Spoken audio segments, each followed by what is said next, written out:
कितना सुंदर कहा है।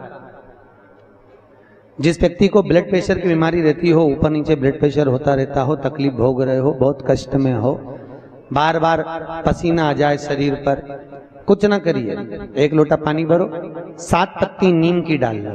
काय की डालना?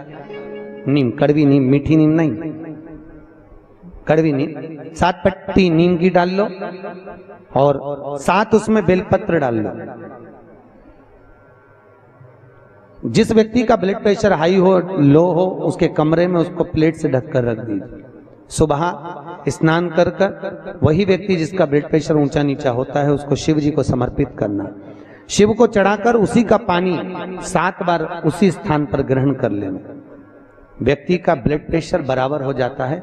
मात्र लगभग अगर सोमवार कर रहे हो तो 11 सोमवार करो, प्रतिदिन नियम से कर रहे हो तो 15 दिन कर लो, उसमें बराबर। फिर कभी जिंदगी में ब्लड प्रेशर की बीमारी चली ही जाती है, कोई दिक्कत नहीं है, करिए। जैसे घुटने का रोग वाला व्यक्ति, ये जितनी माताएं ऊपर बैठी हैं इनको घुटने में तकलीफ होगी इसलिए बैठी हैं। शिव महापुराण की कथा कहती है शिवरात्रि के दिन रात को 12 बजे शंकर जी के मंदिर में चढ़ी हुई बेलपत्र उठाकर शिव मंदिर का शिखर देखकर 12 बजे रात को उस बेलपत्री को चबा चबा कर खा लो, जिंदगी में कभी घुटने का दर्द रहता ही नहीं, कभी जिंदगी में नहीं रह सकता। अगर डॉक्टर बोले कि घुटना बदलो तो पहले ये प्रैक्टिकल करके देखना शिव पुराण का। डॉक्टर बोले कि ये दवाई खाओ, वो दवाई खाओ, पहले ये दवाई खाकर देखो शिव पुराण। प्रैक्टिकल जरूर करो। और हम तो कहते हैं प्रैक्टिकल भी अगर काम नहीं चलता। एक महाराज प्रवचन दे रहे थे, प्रवचन में कह रहे थे भैया शराब नहीं पीना चाहिए, गंदा नाली का पानी है, गटर में पड़ा हुआ पानी है, मत पियो, पी पी के बर्बाद हो जाओगे। उसी में महाराज का पहचान वाला बेटा था, उठ के खड़ा हो गया, ओ महाराज तो इतनी बड़ी बड़ी बात कह रहा, तेरा सग्गा भाई पी के तो गटर में पड़ा है, नाली में पड़ा है, और तू हमें ज्ञान दे रहा है।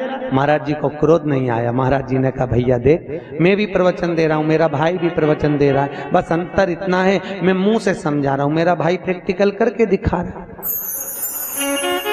मन तेरा, तू कैसे समझेगा? या तो मुख से समझ जा या प्रैक्टिकल देख के समझ जा। तो आपसे निवेदन है प्रैक्टिकल जरूर करो, प्रैक्टिकल करे भी करना है जरूर। ये भान होना चाहिए, कहीं हो सके सियोर वाला महाराज झूठ तो नहीं बोल रहा। इसलिए शिवरात्रि के दिन, मुख्य शिवरात्रि के दिन रात को 12 बजे शंकर पे चढ़ी हुई बेलपत्र जिस शंकर के मंदिर की उठाओगे उसी शंकर मंदिर का शिखर देखकर चबा चबा कर खाइए। कभी जिंदगी में घुटने का रोग नहीं हो सकता, जिंदगी भर। पर इसका मतलब नहीं कि तुम्हारे घुटने चालू हो जाए तो तुम शॉपिंग मॉल में ही बैठी रहो। ईमानदारी की बात है, आज के जमाने में संतों ने रिसर्च करा है। क्या रिसर्च करा?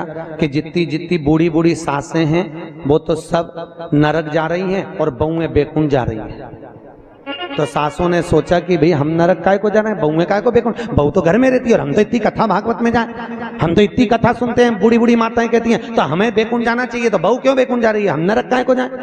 तो संतों ने रिसर्च करा कि जितनी बूढ़ी बूढ़ी माताएं कथा में जाती हैं इन सबको घर की याद बनी रहती है। मैं फ्रिज में दूध रखी आई, ना जाने क्या कर रही होगी, क्या पता क्या मालूम क्या कर रही होगी, छोरा आया होगा, रोटी बनाई होगी कि नहीं बनाई होगी। और जितनी घर में बहुएं रहती हैं वो उनसे कोई भी पूछता कि मम्मी कहाँ गई? अरे सालासर भवन में शिव महापुराण की कथा चल रही है, अग्रवाल जी करा रहे हैं। अच्छा आज कथा का दूसरा दिन है, सियोर वाला महाराज आया, उसे कथा ही कथा की बात बहू कर रही, और बूढ़ी बूढ़ी अम्मा यहाँ बैठ के दूध और चाय को याद कर रहे। इसलिए भगवान ने कहा तू नरक वो स्वर्ग जा। इसलिए निवेदन है आपसे, मन, चित्त, वृत्ति, बुद्धि सब शिव में लगा कर बैठो।